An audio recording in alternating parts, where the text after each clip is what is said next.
I'm Michael Zenga from Danvers, Massachusetts.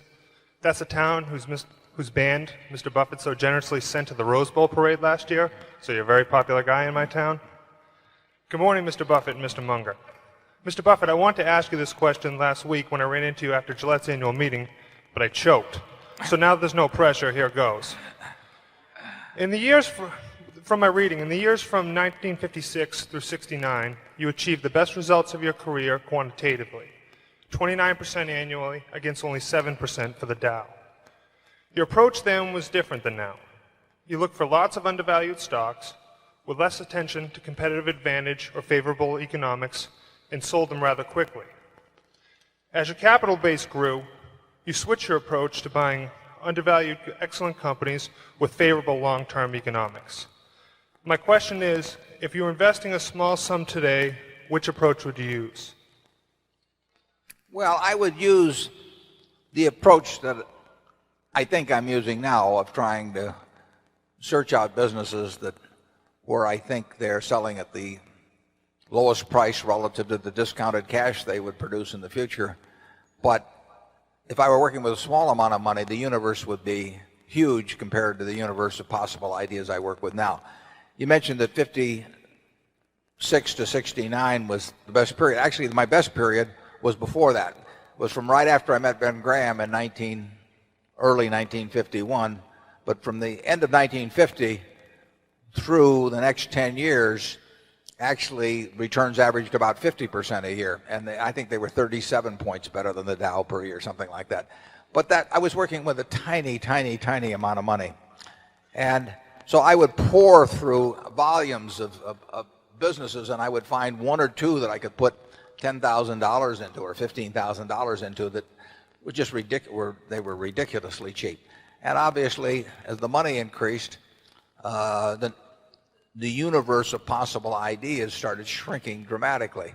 The times were also better for doing it in that time. But I think if you're working with a small amount of money, with exactly the same background that Charlie and I have, and same ideas, same whatever ability we have, I think you can make very significant sums. But as soon as you start getting the money up into the millions, many millions, the curve on expectable results falls off just dramatically.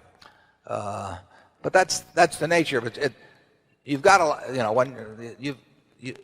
when you get up to things you can put millions of dollars into, you've got a lot of competition looking at that, and they're not looking as I did when I started. When I started, I went through the pages of the manuals page by page. I mean, I probably went through 20,000 pages in the Moody's Industrial, Transportation, Banks, and Finance manuals. And I did it twice. And I actually looked at every business. I didn't look very hard at some. Well, that's not a practical way to invest tens or hundreds of millions of dollars. So I would say if you're working with a small sum of money and you're really interested in the business and willing to do the work, you will find something. If you were, there's no question about it in my mind. You will find some things that promise very large returns compared to what we will be able to deliver with large sums of money. Charlie? Well, yeah, I think that's right. A brilliant man who can't get any money from other people and is working with a very small sum probably should work in very obscure stocks, searching out unusual mispriced opportunities. But that's such a small world.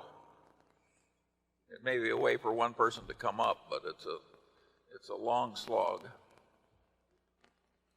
Yeah, most smart people, unfortunately, in Wall Street figure that they can make a lot more money, a lot easier, just by one way or another, getting an override on other people's money or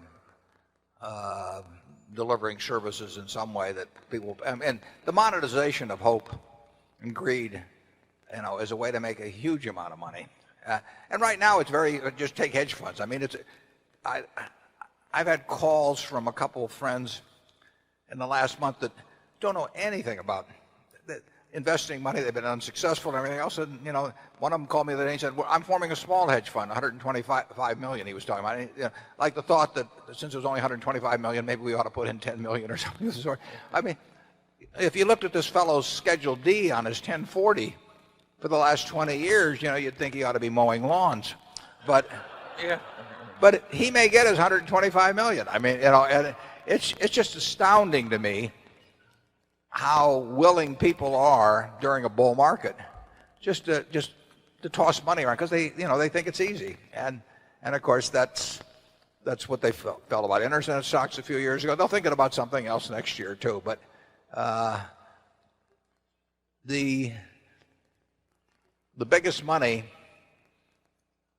made, in Wall Street in recent years has not been made by great performance, but it's been made by great promotion, basically. Charlie, do you have anything? Well, I would state it even more strongly. I think the current scene is obscene. I think there's too much mania. There's too much chasing after easy money. There's too much misleading sales material about investments. There's too much on the television emphasizing speculation in stocks.